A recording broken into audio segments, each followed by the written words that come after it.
지금 전 세계 금융시장의 지도를 다시 그리고 있는 정말 거대한 자금의 흐름이 바로 한 곳을 향하고 있습니다. 그곳은 바로 오랜 잠에서 깨어난 거인, 도쿄 증권거래소입니다. 자, 그렇다면 왜 하필 지금일까요? 왜 전 세계의 막대한 자본이 바로 이 일본으로, 그것도 이렇게까지 집중적으로 몰려들고 있는 걸까요?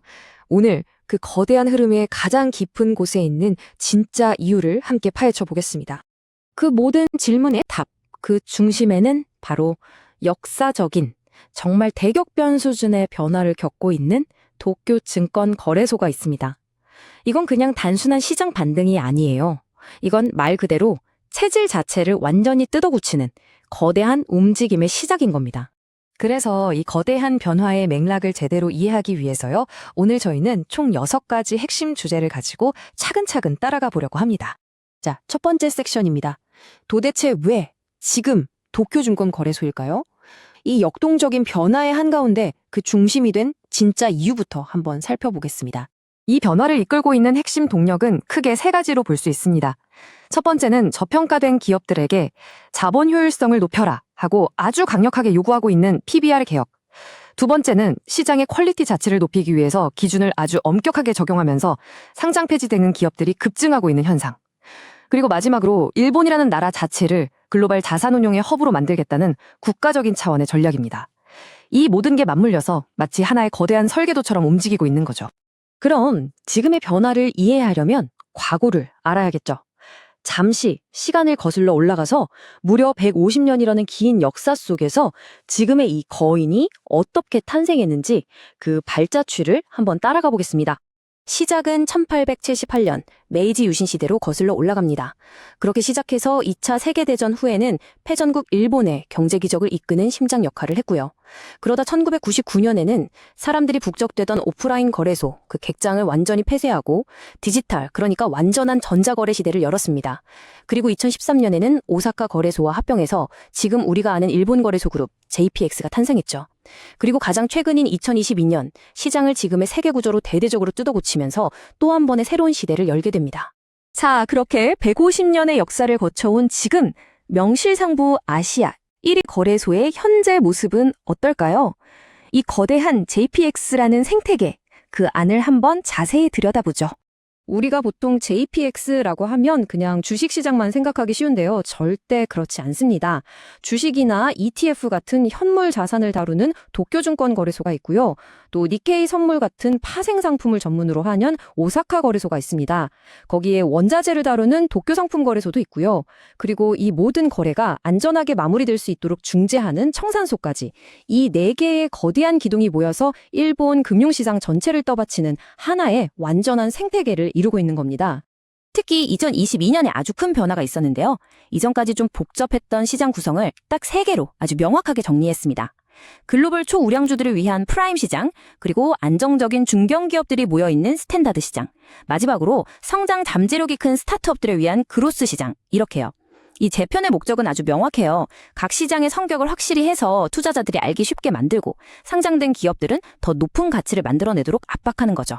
자, 그럼 4번째 섹션으로 넘어가서 이 모든 변화를 가능하게 만든 진짜 핵심 동력이 뭔지 한번 보겠습니다. 바로 기업 문화를 송두리째 바꾸고 있는 거버넌스 개혁, 그리고 이걸 기술적으로 뒷받침하는 독보적인 기술력에 대한 이야기입니다. 이 개혁의 가장 중심에는 PBR이라는 지표가 있어요. 이게 뭐냐면 쉽게 말해서 회사의 시가총액이랑 회사가 가진 순자산을 비교하는 겁니다. 그런데 만약 PBR이 1보다 낮다? 이건 정말 비유하자면 수백만 원짜리 명품 가방이 그 가방을 만드는 데 들어간 가죽이나 실, 장식 같은 재료값보다도 싸게 팔리고 있다는 뜻이에요. 말이 안 되는 거죠. 도쿄증권거래소는 바로 이 비정상적인 상황을 더는 그냥 두지 않겠다고 선언한 겁니다. 이제부터는 자본 비용과 주가를 의식하면서 경영해라. 도쿄증권거래소가 내놓은 이 한마디는요, 그냥 단순한 권고 수준이 아니었습니다. 그동안 주주 가치보다는 회사의 안정이나 직원 고용 유지를 더 중요하게 생각했던 수십 년 된 일본 기업의 낡은 관행을 이제 끝내라는, 그리고 이제는 주주를 위해서 일하라는 사실상의 혁명선언이나 다름없었던 겁니다. 이런 강력한 개혁을 기술적으로 가능하게 하는 심장이 바로 에로헤드라는 시스템입니다. 주문 한 건을 처리하는데 걸리는 시간이 고작 0.2밀리초, 눈 깜빡할 시간도 아니죠. 이 정도 속도는요, 0.001초를 다투는 초단타 매매, 즉 현대 금융전쟁에서 이기기 위한 그야말로 필수적인 무기라고 할 수 있습니다. 뉴욕이나 런던 같은 세계 최고의 시장들과 어깨를 나란히 하는 수준이죠.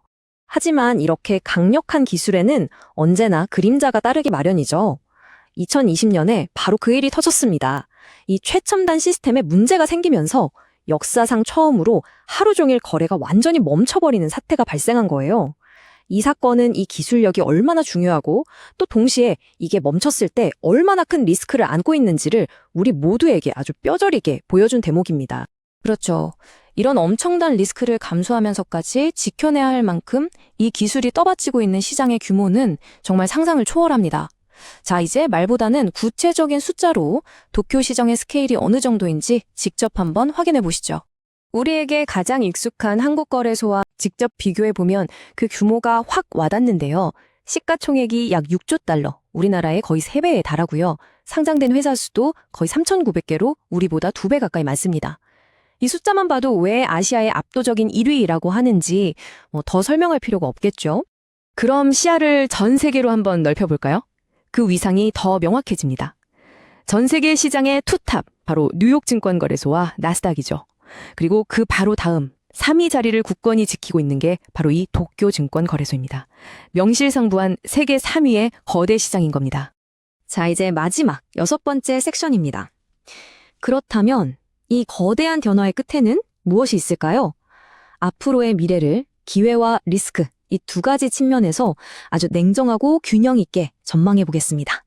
기회 요인은 아주 뚜렷합니다. 그동안 제값을 받지 못했던 저평가 주식들의 가치가 정상화될 거라는 기대감, 그리고 일본 정부가 아주 강력하게 밀어붙이고 있는 글로벌 금융허브 정책, 또 기업들이 자사주를 사들이고 배당을 늘리면서 주주들에게 더 많은 이익을 돌려주기 시작했다는 점, 이게 기회죠. 하지만 동전의 양면처럼 리스크도 분명히 존재합니다. 기준이 까다로워지면서 상장 폐지되는 기업이 늘어나 투자 선택의 폭이 줄어들고 있고요. 다른 나라 거래소들은 거래 시간을 늘리는 등 글로벌 경쟁은 갈수록 더 치열해지고 있습니다. 그리고 무엇보다 2020년에 시스템이 멈췄던 그 기억은 여전히 무시할 수 없는 리스크로 남아 있습니다. 결국 질문은 하나로 모아집니다.